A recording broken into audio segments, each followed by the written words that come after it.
whispering of the wind, the sound of the water, the flapping of wings from birds. These natural sounds within them is the voice of the Holy Ghost. After all, it was the Holy Ghost.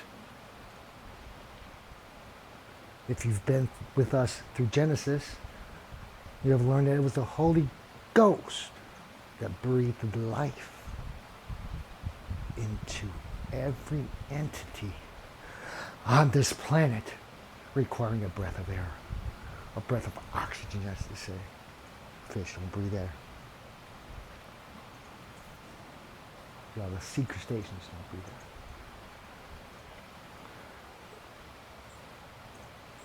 This is the second video of St. John's incredible Apocalypse, co-written by he and the Savior himself. I'm up there. This third angel, number 7, came out of this temple which is closed to mankind, fogged out, clouded out. Jesus is showing he's not fooling around. The first plague was for the offenders who just simply worshipped the picture of this Antichrist, the symbol, boasting it on their flesh, maybe a tattoo, carving, I don't know. And here comes the third. The seas were already taken care of, but now I told you he's going to move inland. And this third angel pours out his vial on the fountains of waters, the springs and the rivers. And just like in the sea, from one body, so to speak, blood. Blood. Every lake. You know where Michigan is, you Americans? If you look in the center of the state and go to the right, east a little ways, you'll see a mitten with a bunch of water surrounding it. That's Michigan. Try to imagine those Great Lakes, those 5 blue waters, red. The Mississippi, red. The Missouri, red.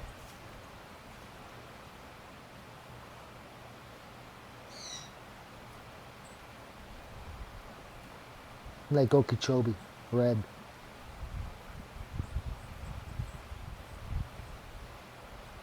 Salt Lake, it's definitely red from the sea, most likely. But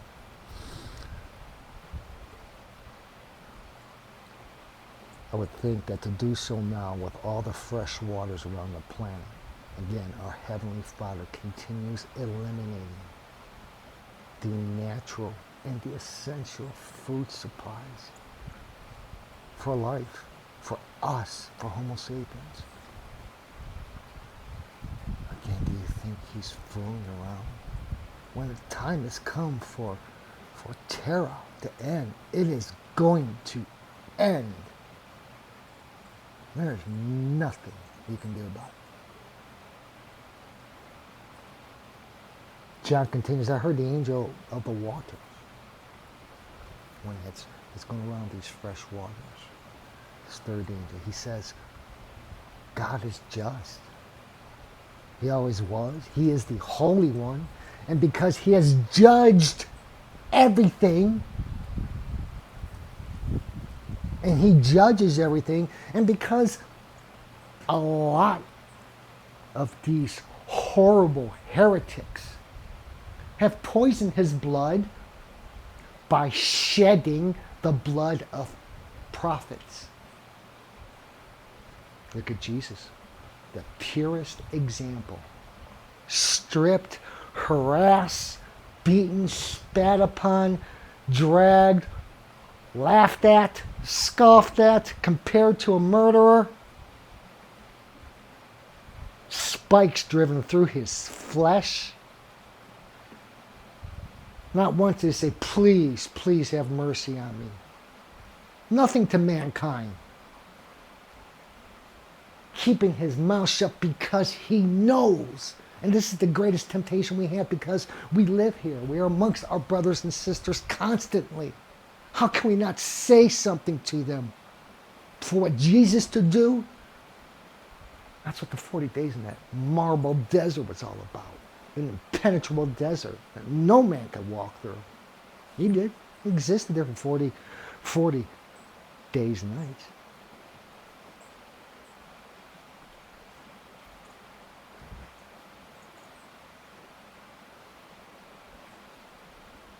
He shed the blood of the saints and prophets. Now he has given them blood to drink because they're worthy to drink it. It's not like God's prophets and the saints came upon mankind with bows and arrows and fighting. Yes, there's this Joan of Arc. Not dealing with that. That's dealing specifically with the liturgy. You have to come to your own conclusions on things, folks, kids, creatures. But it's to my belief that his prophets were not birthed on terror to lift a sword, to harm a single thread on their brothers and sisters. Some were called to arms. Look what Abraham did. Known as Abram back then. For the Sodomites that were captured with his nephew Lot. He sprung into action. Even though he had a league with a couple of the local leaders there, in the end he decided, you know what, this is my problem. I'm going to take care of it. And he did. The global revenge God will do at the later day upon the persecutors of the saints. It's written right here. That's like John shares this with us. They will be revenged. Those that are come, those that are dying now for God's church, suffering now, you will be revenged. Keep your faith with Elohim, not with man. He is your rescuer, not man. It does not matter what they do to this body of yours. Keep it strong in your mind. What happens to this flesh is all but 80 years of temporariness. It's going to vanish. You'll have a new body if that's what you wish. The physical body. John might say, here's another angel. Saying, yeah, Lord God, the all-powerful, is true and just. So true and just that his judgments are even true and just. This fourth angel poured out his vial. But he's way up there in the air. He pours his vial on the sun. This is a magnificent angel.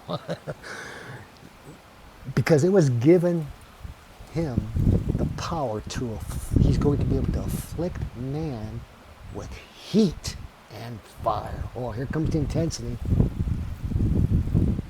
Sores, and then, cutting off of water.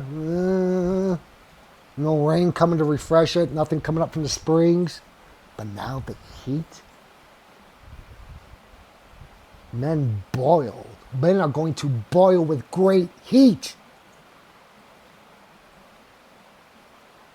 But there are going to be a lot of upset humans. And they're going to continue blaspheming God because they're not going to, whether they're going to believe that he's creating this or not, they are going to blaspheme him. Nor are they going to do any sort of penance to give him any glory. The desperate and the damned persons will refuse to repent during the judgment. They shall continue to blaspheme Elohim perpetually. What have they got to lose at this point? They're in bed so deep with their earthly goals, with their earthly goods, their riches and their popularity, and the way they can wield money around and sway governments. to his pressures, to their pressures, thinking they have this incredible power that they want to pass on to their son or daughter and continue wielding this ugliness. You have no idea what you're up against when you come up against the power of God. You fools.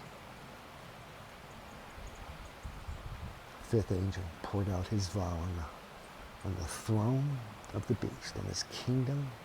We had all this heat, intense heat. Now it's darkness.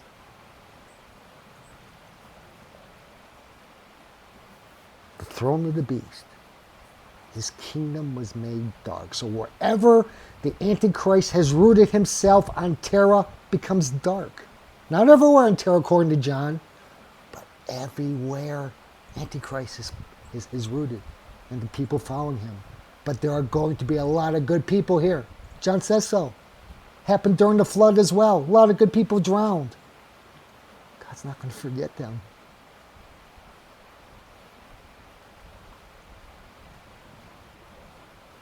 John writes, together did eat their tongues for pain. How about that, even their own words? They blasphemed the God of heaven because of their pains and their wounds. They refused to use that penance for the work, for their works. This fifth angel, this weapon, fifth angel's weapon of wrath of plagues, the followers of the old serpents with deafening darkness.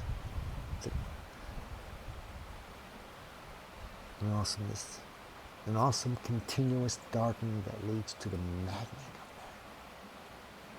Have you been north during the winter months? Don't have much daylight the farther north you get. Works that way with the south as well.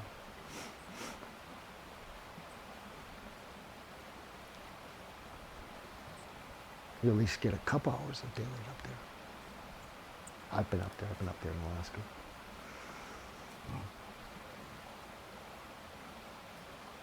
Try to imagine no relief whatsoever. The Arctic 365.